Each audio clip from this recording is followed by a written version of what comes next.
guarantees he will get re-elected in 2020. This will get President Trump a second term. All he has to do when the liberals attack, like they are now, off what he did and did not say about Virginia, is show his record. When 2020 comes, no matter who he will take on, all he has to do is tout his record.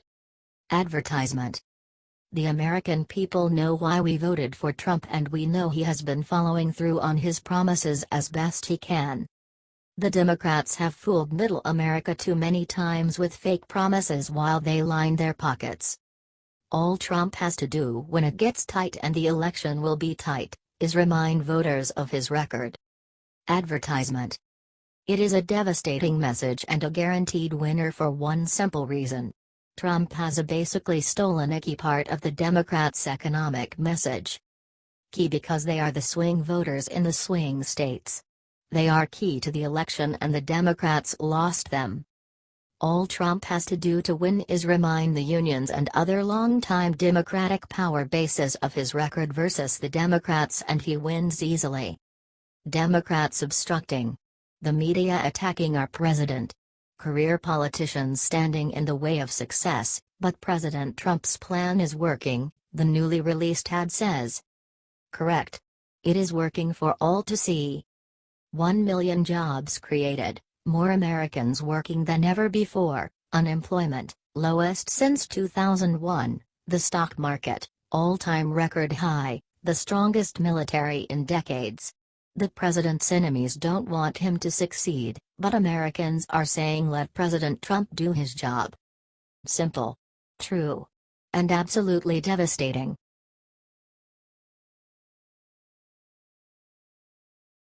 Guam governor just taught liberals how to properly respect President Trump and America. Listen up, liberals, because the fricking governor of Guam just showed you how to put country first and be a patriot. Look, Trump is not perfect. The Democrats and the establishment GOP have some valid points when they go after Trump. Advertisement. He is learning on the job, and don't forget he ran against both parties. So he is an island in Washington, D.C., and island speaking for the silent majority. And that is something we have not had in decades. Advertisement. So even if he quit today, he would go down as one of the greats, if not in history books, in the hearts of Americans who finally have a voice in D.C. The positive effects of Trump shaking things up will be felt for generations, and while the media will never give him credit for all he has done, we will never forget it. That is just politics. But we have never, ever, tried to undermine our president in a time of crisis. Never. Ever. We even came together for Bush's debacle in Iraq. But not this time. Not with Trump. Such is the left and GOP's hatred for Trump. They will risk our security for their cheap, short-term political gain. We all know Trump has a different style that some find loathsome. But as you are undermining President Trump on North Korea with your hysteria, ask yourself, what is the definition of insanity? The definition of insanity is doing the same thing over and over again, but expecting different results. Since Bill Clinton through George Bush and past Barack Obama, we have done the same thing with regards to North Korea. It hasn't worked. In fact, our insane behavior has made it much worse. So what do we have to goddamn lose by trying Trump's unorthodox way? He can't fail any worse than Obama and Bush, etc. So lay off the guy while he deals with this crisis. Don't mount your protests over his words, for he is negotiating with a madman, no less. America demands we come together in a time of military crisis, and we always have. Don't let this be the epitaph of the failed establishment. For it will not age well. And will haunt you forever. If you need a guide to how to be an American patriot who rallies, not runs from the flag, I give you the governor of fricking Guam. I just got off the phone with Chief of Staff General John Kelly and with the President of the United States of America. They called me from the White House this morning and both assured me that the people of Guam are safe. In the President's words, they are behind us 1000%. As the head of the government of Guam, I appreciate their reassurances that my family, my friends, Everyone on this island are all safe. God bless the people of Guam and God bless the United States of America. He is in the line of fire and is standing with America and Trump. Liberal and establishment cowards who do neither should be ashamed.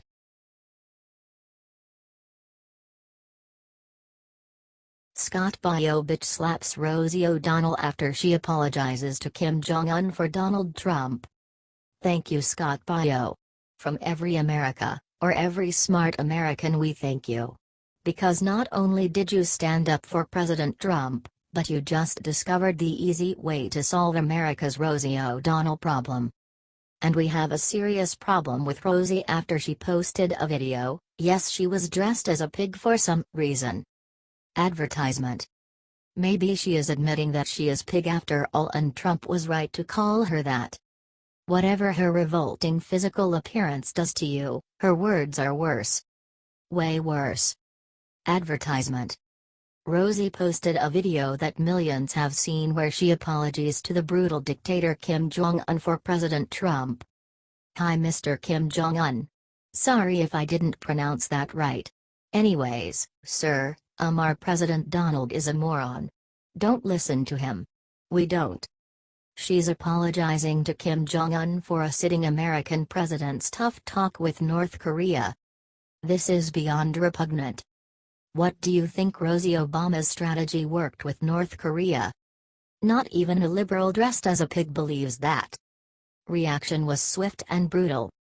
I figured that Rosie would fall on the side of the dictator who executes his citizens in the streets and blocks internet access countrywide. T.co web link. Robert Paolella, at Robert Paolella, August 11, 2017. James Woods took a swipe at Miss Piggy. Well, in all fairness, some foreign policy strategies are so complex they require a piggy mask and helium voice to resonate with Democrats. T.co web link. James Woods, at Real James Woods, August 11, 2017. But the best of the millions of outraged responses to Rosie came from Scott Baio. If Rosie O'Donnell likes Kim Jong-un, the North Korean dictator, so much, how about moving there? Scott Baio, at Scott Baio, August 11, 2017.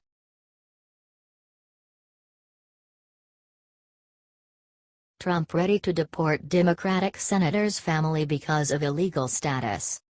As President Donald Trump enforces new immigration laws or the ones on the books, the Democrats are losing their minds. They oppose every law that confronts their open borders agenda. They even go so far as to not enforce, or at least Obama did not, current immigration laws. Which makes the illegal aliens think they can do whatever they want and get away with it. Take the curious case of Kevin DeLeon, who is currently serving in the California State Senate. He actually said that half of his family is illegally in the United States. He recently admitted that his family has false documents they use to evade the law. His supporters and other Democrats don't want to accept the fact that his family is here legally in our country. However, everyone is equal before the law. Proud Patriots cites Kevin DeLeon. I can tell you half of my family would be eligible for deportation under President Donald Trump's executive order, because if they got a false social security card, if they got a false identification, if they got a false driver's license prior to us passing AB 60, if they got a false green card, and anyone who has family members, who are undocumented knows that almost entirely everybody has secured some sort of false identification. That's what you need to survive, to work. They are eligible for massive deportation. I'm sorry, but the law applies to everyone, no matter their job or wealth. It's too bad that his family decided to stay in our country illegally. If they had all the documents, they wouldn't be facing deportation right now. The Leon family committed a crime and they should face the consequences. Do you agree?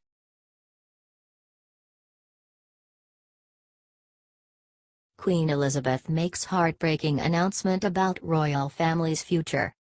Queen Elizabeth just shocked the world with her official announcement about who will take her place as King and Queen of England, and Prince Charles is not happy. Because he's been passed over, cut from the line of succession. He will not be king, the Queen just announced, and instead his oldest son William and his bride Kate will be the next King and Queen of England. Advertisement. While this is a bit of a shocker, passing over her own son as Queen Elizabeth officially announces she will pass down her crown to her grandson Prince William and his wife Kate Middleton has got to sting a little bit. Prince Charles is officially out in the British monarchy's line of succession. Advertisement. Her Majesty realized that William and Kate are the future, said a palace insider. She has spent 65 years making sure that the House of Windsor survives, and she sees William and Kate as having the energy and star quality to do the job in a modern world. Queen Elizabeth will always do what is best for the long-term health of the monarchy. Another well-placed source said. With all the drama that has surrounded the royal family over recent decades, Elizabeth realizes the monarchy no longer has the respect and power it once had, another source said. In her eyes, William and Kate are the two people who can turn that around.